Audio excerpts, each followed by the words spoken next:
nimesikia matendo yako, kwa yale umetenda maishani mwa watu, na mimi ninaomba unitendee, nishuhudie makuu yako, nitangaze ushindi wako Bwana.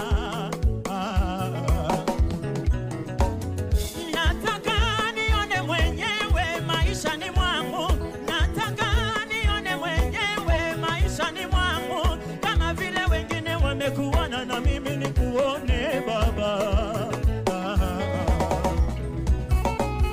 Nataka nione mwenyewe maishani mwangu, nataka nione mwenyewe maishani mwangu, kama vile wengine wamekuona na mimi nikuone Yahweh. Mungu Baba, nimesikia habari zako leo hii Baba, nataka nione kwa macho.